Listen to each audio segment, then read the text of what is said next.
Welcome back. It's time for our final segment here, and today on SME we have been joined by Maninheelz Michael, Mr. Michael of Maninheelz Arts. He's a dance production company which primarily began with the creative arts of dancing, not just the dance but also the dance in heels. Now the brand started by promoting female empowerment through the use of dancing in heels to exude confidence in women's sensuality and also creative arts. Mr. Michael is here with us today. You are welcome, man. Thank you very much. Good. I don't know. We can't get his heels, can we? If you see his heels, he came with the heels. So yeah, this is not even it. This is not even his. This is just one used for knockabout. Exactly, knockabout. That's the right word. You're welcome, Michael. Thank you very much. Let's talk about Maninheelz Arts. I mean, first off, where did the idea come from, and why was it a thing? We've heard that it started as a means to empower women. But how did that come about? What was the birthing process of that like? Okay, so at first, I usually get this just from friends about my dance style and how I move my body and stuff like that. So at that point, I didn't really understand what it was for me until when I started watching videos online where I found out that dance is more like a diverse kind of movement that doesn't restrict you to be in one type of form, be it masculine, be it feminine. You can actually dive into whatever you want to dive into. And so at that point, I started looking for what would make me different from every other dancer here in Nigeria, because I mean, the market is flooded with so many dancers. A lot of dancers. So I mean, for you to be spectacular and spotted, you just need to do something significant that can put you at the spotlight at the time when you needed it. So at that point, I just realized the only thing I could do at that time was so then, I think then it was me and yoga, for starters. From there, it became sensual dance, because I think I like anything erotic related. That's me. It might sound funny to some persons, but it's just my cue. So along the line, I discovered that my target market would be the ladies. Okay. Because at that point, I can't tell any bro to come to the studio and dance. Nobody will listen. But eventually, did they? Eventually, they never did. Just the ladies. Okay. So at that point, I realized. So you were a guy. Into You were teaching ladies how to dance sensually, Exactly. using expressions that are female, like very, very feminine, expressive, yes. very feminine expressions.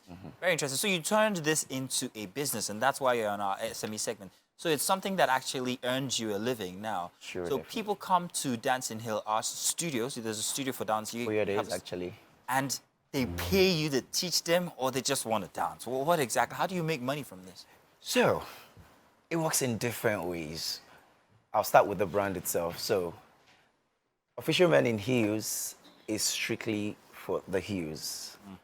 Maninheelz Production is now a diverse brand that can cater for not just heels, but now every other type of entertainment segments. Okay. So now for the heels aspect, I usually get strictly private bookings. Then a couple of years back then, it was like an open session for ladies to come in, but now it's just strictly bookings. And this Private bookings, section, so people book you to dance at events? To teach them. To teach them how to... In the studio at that time. So usually what we do is we charge per hour for these classes. Okay. So because it's a private session, the rates is usually Quite steep, yeah. Exactly. So that's how we make our money. But the major money comes from Maninheelz Production, where we take bigger gigs like from Hennessy, Moe, You dance for brands, exactly, for brands like that, yeah. For videos, music videos, that kind of thing. Yeah, exactly. And it's burgeoning, it's blowing, it's a big deal. Well, if you know the market and you have the business perspective part of it. Why is there all of a sudden a need for that kind of expression?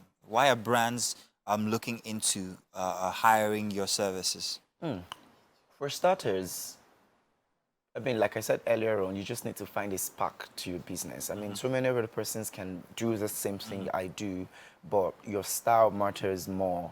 Like, currently, I am running nightlives as my major brand type of clientele that I work with. So this nightlife brands are actually looking out for anything that is related to sensual acts. Anything that attracts people their business. Especially the men that comes to the club, because at the end of the day, they want to see something. They want to see a showcase. Okay. And of course, no man wants to see another man dancing on the stage, of course. So your trainees My trainees just do the very magic. interesting. Exactly. Okay, so if I wanted to perhaps maybe go into dancing as a man, would I have a clientele base? Would people want to hire me as a man? Because my madam would not let me be dancing with other women. Okay. I'm very stiff, by the way. That's going to be quite a So in that aspect, I don't think there is a required clientele for it. Okay. You just need to know what you're looking out for, and if you get it right, boom, that's it. I Wow. mean, we have so many dancers on TikTok that are not trained professionally to dance, but at the end of it, they still found a way to pave their ways to the top. So, I mean, everybody can dance. It's just for you to figure out how you want to do it. Everybody can dance. It's just some people just have records. And I'm going somewhere with this. Didn't you dance for a record one time? Oh, yeah, a couple of years ago, I attempted to break the Guinness World Record, which I knew I did successfully, but due to some certain reasons, I didn't push further to get the certification. How long did you dance for? So I danced for 183 hours. Wow. It took like... In heels. Oh, no, not in heels. Oh, not in heels. Oh, okay. Okay. Okay. Maybe if you do it in heels now, it'll get the attention. I think I want to do it in heels now, but please let me let the book cool off a bit. Exactly. I want to tear this book, my The God. book is shaking already. I didn't want to tear the I mean, book. ow. Well, we'll be looking forward to you doing that. So for anybody who's got a passion for dancing, who doesn't know what to do with it, how could you encourage them? What would you tell them that the benefits are, and how could they begin to perhaps look at the possibilities of using that passion to actually make money? Okay, so, I mean, I've always been trying to get an opportunity to speak to dancers about this thing called dance, because at the end of the day, it's one thing for you to wake up in the morning and say, oh, I want to dance.